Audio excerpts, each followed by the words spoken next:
ನಮಸ್ತೆ ವಿದ್ಯಾರ್ಥಿಗಳೇ, succeed E-learning ಆ್ಯಪ್ಗೆ ನಿಮಗೆಲ್ಲರಿಗೂ ಸ್ವಾಗತ.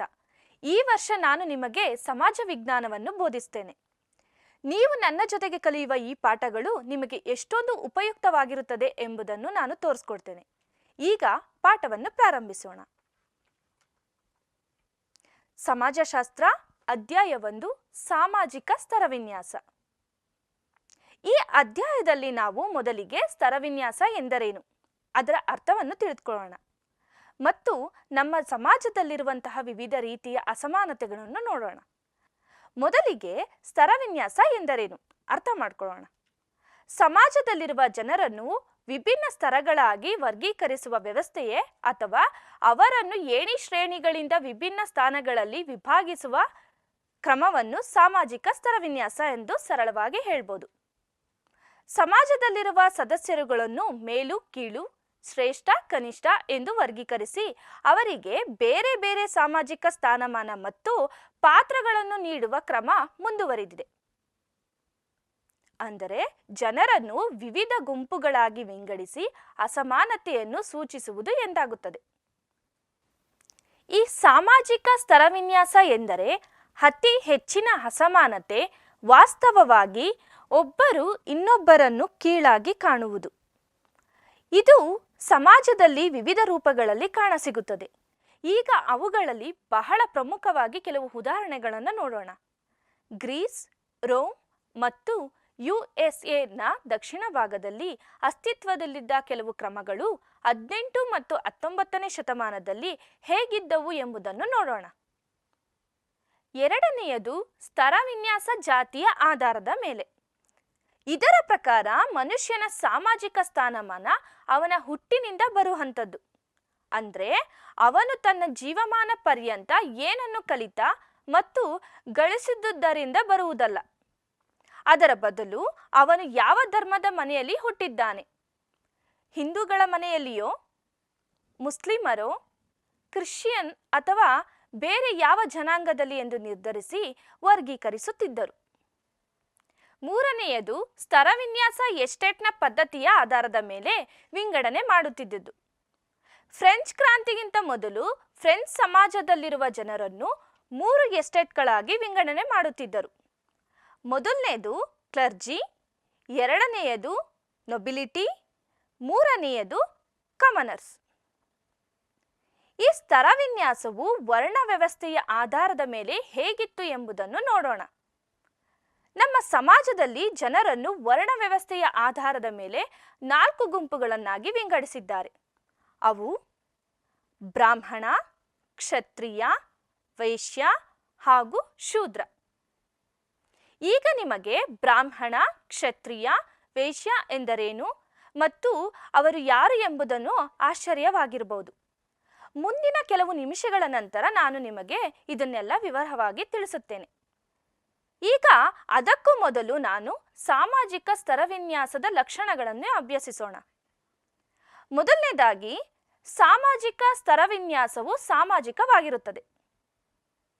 ಸಾಮಾಜಿಕ ಸ್ತರವಿನ್ಯಾಸವು ಸಾಮಾಜಿಕವಾಗಿರುತ್ತದೆ ಅಂದರೆ ವ್ಯಕ್ತಿಯನ್ನು ದೈಹಿಕವಾಗಿ ಎತ್ತರವಾಗಿ, ಬಲಿಷ್ಠನಾಗಿ ಎಂದು ವಿಂಗಡಣೆ ಮಾಡುವುದಿಲ್ಲ. ಅದರ ಬದಲಿಗೆ ಅವನ ಶಿಕ್ಷಣ, ಆದಾಯ, ವೃತ್ತಿ, ಕೌಶಲ್ಯಗಳ ಆಧಾರದಲ್ಲಿ ನಿರ್ಧಾರವಾಗುತ್ತದೆ. ಈ ಸಾಮಾಜಿಕ ಸ್ತರವಿನ್ಯಾಸವು ಸರ್ವವ್ಯಾಪಕವಾಗಿರುತ್ತದೆ ಎಂದರೆ ಇದು ವಿಶ್ವವ್ಯಾಪ್ತಿಯಾಗಿದೆ. ಮಾನವರು ಮತ್ತು ಸಮಾಜ ಎಲ್ಲೆಲ್ಲಿದೆಯೋ ಅಲ್ಲೆಲ್ಲ ಈ ಸಾಮಾಜಿಕ ಸ್ತರವಿನ್ಯಾಸವು ಕಂಡುಬರುತ್ತದೆ. ಅದು ಭಾರತವೇ ಆಗಿರಲಿ ಅಥವಾ ಅಮೆರಿಕವೇ ಆಗಿರಲಿ, ವಿವಿಧ ಜನರಿರುವ ಎಲ್ಲ ಮಾನವ ಸಮಾಜದಲ್ಲಿಯೂ ಈ ಸ್ತರವಿನ್ಯಾಸವಿದೆ. ಈ ಸಾಮಾಜಿಕ ಸ್ತರವಿನ್ಯಾಸವು ಪುರಾತನವಾದದ್ದು ಎಂದರೆ ಮಾನವರು ಸಾಮುದಾಯಿಕ ಜೀವನ ಕ್ರಮವನ್ನು ಪ್ರಾರಂಭಿಸಿದಾಗಿನಿಂದಲೂ ಈ ಸ್ತರವಿನ್ಯಾಸ ವ್ಯವಸ್ಥೆಯು ರೂಢಿಯಲ್ಲಿ ಬಂದಿದೆ. ಅಂದರೆ ಮನುಷ್ಯನು ಹುಟ್ಟಿದಾಗಿನಿಂದಲೂ ಬಂದಿದೆ. ಸ್ತರವಿನ್ಯಾಸವು ವಿವಿಧ ರೂಪಗಳಲ್ಲಿ ಅಸ್ತಿತ್ವದಲ್ಲಿದೆ. ಈ ಸ್ತರವಿನ್ಯಾಸವನ್ನು ಮನುಷ್ಯರಲ್ಲಿರುವ ಹಣ ಮತ್ತು ಆಸ್ತಿಯ ಆಧಾರದಿಂದ ಮಾಡಿರುವುದು. ಇದನ್ನು ನೀವು ಈ ಕೆಳಗಿನ ಫ್ಲೋ ಚಾರ್ಟ್ನಿಂದ ಕಲಿಯಬಹುದು. ಅದು ಉನ್ನತ ವರ್ಗ, ಮಧ್ಯಮ ವರ್ಗ, ಕೆಳವರ್ಗ. ಈ ಸ್ತರವಿನ್ಯಾಸವನ್ನು ವರ್ಣಗಳ ಆಧಾರದ ಮೇಲೆಯೂ ಮಾಡಿದ್ದಾರೆ. ಅವುಗಳನ್ನು ಸ್ಪಷ್ಟವಾಗಿ ಬ್ರಾಹ್ಮಣ, ಕ್ಷತ್ರಿಯ, ವೈಶ್ಯ, ಶೂದ್ರ ಎಂದು ವಿಂಗಡಿಸಲಾಗಿದೆ. ನಾವು ಕಲಿಯುವ ಮುಂದಿನ ವಿಷಯ ಶಿಕ್ಷಣದಲ್ಲಿ ಅಸಮಾನತೆ. ಇದನ್ನು ನಾವು ಒಂದು ಉದಾಹರಣೆಯ ಮೂಲಕ ವಿವರಿಸುತ್ತೇವೆ. ರಾಜು ಎಂಬ ಹುಡುಗನು ಶ್ರೀಮಂತ ಕುಟುಂಬ ವರ್ಗಕ್ಕೆ ಸೇರಿದ್ದಾನೆ. ಅವನು ಪ್ರತಿದಿನವೂ ಶಾಲೆಗೆ ಹೋಗ್ತಾನೆ. ಅವನ ತಂದೆ ತಾಯಿಗಳ ಹತ್ತಿರ ಅವನ ವಿದ್ಯಾಭ್ಯಾಸಕ್ಕೆ ಅಗತ್ಯವಿರುವ ಎಲ್ಲ ವಸ್ತುಗಳನ್ನು ಕೊಡಿಸುವಷ್ಟು ಹಣವಿದೆ. ಆದರೆ ಇನ್ನೊಂದು ಕಡೆ ರಾಮು ಎಂಬ ಹುಡುಗನೊಬ್ಬನು ಬಡ ಕುಟುಂಬಕ್ಕೆ ಸೇರಿದವನಾಗಿದ್ದಾನೆ.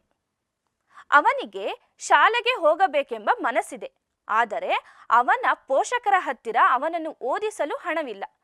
ಜೊತೆಗೆ ರಾಮುವು ಸಹ ಹೊಲಗಳಲ್ಲಿ ಚಿಕ್ಕ ಪುಟ್ಟ ಕೆಲಸ ಮಾಡಿ ಹಣವನ್ನು ಸಂಪಾದಿಸಿ ಕುಟುಂಬ ನಿರ್ವಹಣೆಗೆ ಸಹಾಯ ಮಾಡಬೇಕಾದ ಅವಶ್ಯಕತೆಯೂ ಇದೆ.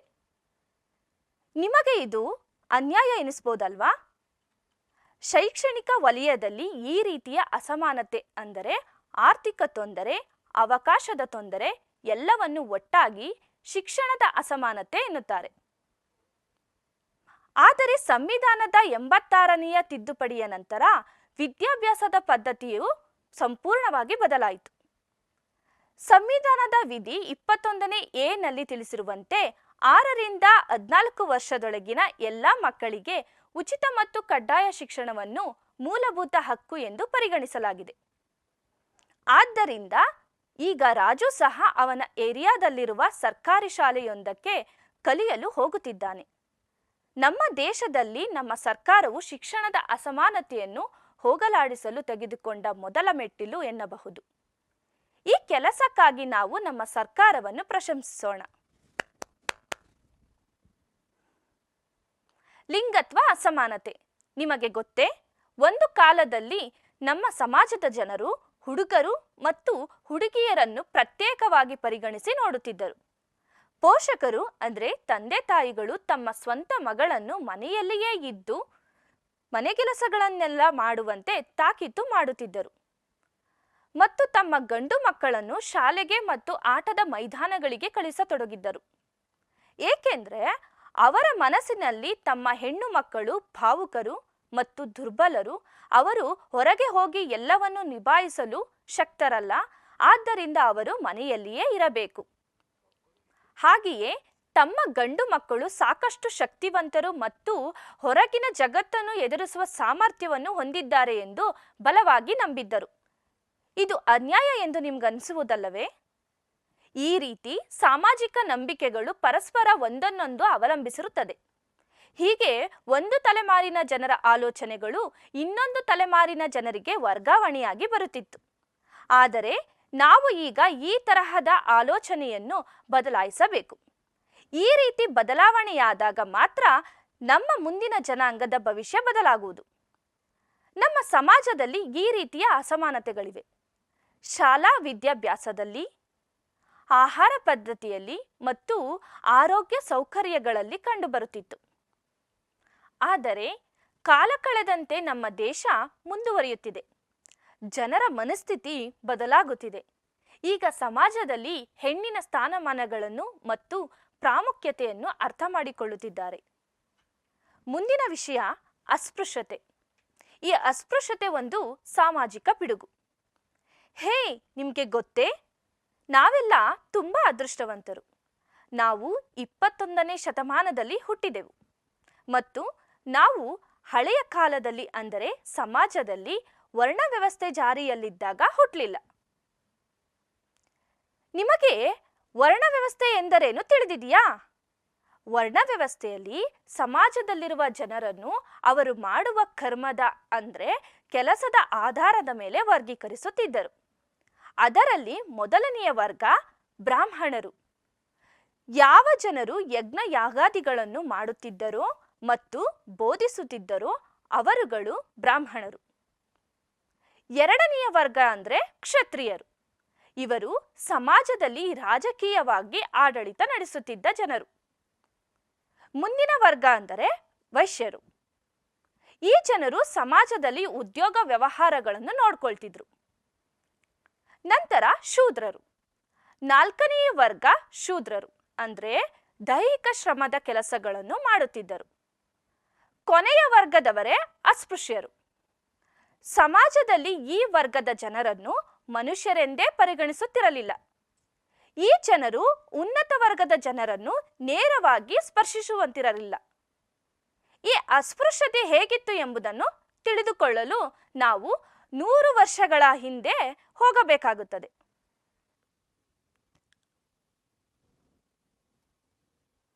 ಓ, ಈಗ ನಾನು ಅಸ್ಪೃಶ್ಯ ಜಾತಿಗೆ ಸೇರಿದವಳು ಅಂದ್ಕೊಳ್ಳಿ. ನಾನು ರಸ್ತೆಯಲ್ಲಿ ಹೋಗ್ತಾ ಇದ್ದೀನಿ. ನಾನು ರಸ್ತೆಯಲ್ಲಿ ಇರೋರ್ನೆಲ್ಲ ನೋಡ್ತಾ ಇದ್ದೀನಿ. ಅವರೆಲ್ಲರೂ ನನ್ನಿಂದ ಬಹುದೂರದಲ್ಲೇ ಇರುವಂತೆ ನೋಡ್ತಾ ಇದ್ದಾರಲ್ಲ, ಅದೇಕೆ? ಅದೋಗ್ಲಿ. ಓ, ಅಲ್ಲಿ ದೇವಸ್ಥಾನ ಕಾಣಿಸ್ತಿದೆ. ನಾನು ದೇವಸ್ಥಾನದೊಳಗೆ ಹೋಗ್ಬೇಕು. ಈ ಕಾವಲುಗಾರರು ನನ್ನನ್ನು ತಡಿತಾ ಇದ್ದಾರಲ್ಲ, ಅದೇಕೆ?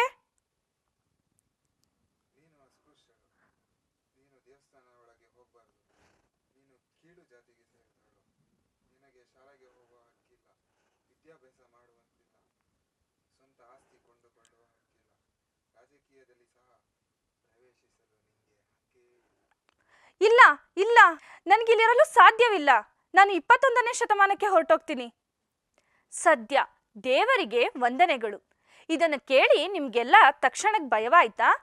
ಯೋಚಿಸಬೇಡಿ, ಪುನಃ ನಾವು ವರ್ತಮಾನಕ್ಕೆ ಬರೋಣ.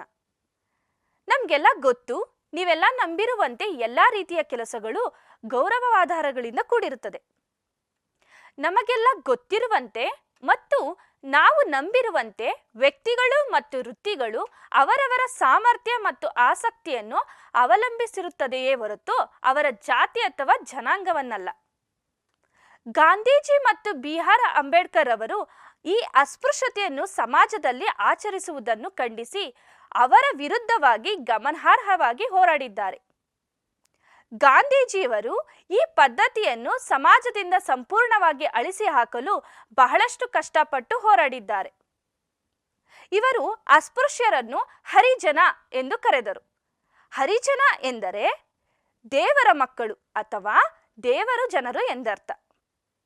ಮತ್ತು ಅದೇ ಸಮಯದಲ್ಲಿ ಬಿ.ಆರ್. ಅಂಬೇಡ್ಕರ್ ಅಂದರೆ ಈ ಅಸ್ಪೃಶ್ಯ ಜನಾಂಗಕ್ಕೆ ಸೇರಿದವರಾದ ಇವರ ಹೋರಾಟ ಈ ವಿಷಯದಲ್ಲಿ ನಮಗೆಲ್ಲ ಒಂದು ಧನಾತ್ಮಕವಾದ ಅಂಶವಾಗಿ ಉತ್ತೇಜನ ನೀಡಿತು. ನಮ್ಮ ದೇಶಕ್ಕೆ ಸ್ವತಂತ್ರ ಬಂದ ಮೇಲೆ ಇವರು ನಮ್ಮ ದೇಶದ ಮೊದಲ ವಕೀಲರಾಗಿ ನೇಮಕಗೊಂಡರು. ನಾವು ಅನುಸರಿಸುತ್ತಿರುವ ನಮ್ಮ ಸಂವಿಧಾನವು ಇವರ ನೇತೃತ್ವದಲ್ಲಿ ರಚಿತವಾಯಿತು. ನಂತರ ಅಂತಿಮವಾಗಿ ಈ ಅಸ್ಪೃಶ್ಯತಾ ಅಪರಾಧಗಳ ಕಾಯ್ದೆಯನ್ನು 1955ರಲ್ಲಿ ಮತ್ತು ಕೆಲವು ಲೋಪದೋಷಗಳನ್ನು ಸರಿಪಡಿಸಿ 1976ರಲ್ಲಿ ನಾಗರಿಕ ಹಕ್ಕುಗಳ ಸಂರಕ್ಷಣಾ ಕಾಯ್ದೆಯನ್ನು ಜಾರಿಗೆ ತಂದರು. ಈ ಕಾಯ್ದೆಗಳ ಪ್ರಕಾರ ನಮ್ಮ ದೇಶದಲ್ಲಿ ಅಸ್ಪೃಶ್ಯತೆಯ ಆಚರಣೆಯು ಶಿಕ್ಷಾರ್ಹ ಅಪರಾಧವಾಗುತ್ತದೆ. ಈ ಕಾಯ್ದೆ ಜಾರಿಗೆ ಬಂದ ನಂತರ ನಮ್ಮ ಸರ್ಕಾರವು ಪರಿಶಿಷ್ಟ ಜಾತಿ ಮತ್ತು ಪರಿಶಿಷ್ಟ ವರ್ಗದ ಜನರನ್ನು ರಕ್ಷಿಸಲು ಅನೇಕ ಕ್ರಮಗಳನ್ನು ಕೈಗೊಂಡವು. ಅಷ್ಟೇ ಅಲ್ಲದೆ ವಿಶೇಷವಾಗಿ ಪರಿಶಿಷ್ಟ ಜಾತಿಗಳನ್ನೊಳಗೊಂಡಂತೆ ಹಿಂದುಳಿದ ಜನಾಂಗದವರಿಗೆಲ್ಲ ಶೈಕ್ಷಣಿಕ ಮತ್ತು ಉದ್ಯೋಗದ ಅವಕಾಶಗಳಲ್ಲಿ ಮೀಸಲಾತಿಗಳನ್ನು ಕಲ್ಪಿಸಲಾಗಿದೆ. ಇಲ್ಲಿಗೆ ಈ ಅಧ್ಯಾಯವು ಮುಕ್ತಾಯವಾಗಿದೆ. ಇದು ನಿಮಗೆಲ್ಲ ಆಸಕ್ತಿದಾಯಕವಾಗಿದೆ ಎಂದು ನಂಬಿದ್ದೇನೆ. ಮುಂದಿನ ಅಧ್ಯಾಯಗಳಿಗಾಗಿ ಸಕ್ಸೀಡ್ ಇ ಲರ್ನಿಂಗ್ ಆ್ಯಪ್ ಅನ್ನು ವೀಕ್ಷಿಸಿ.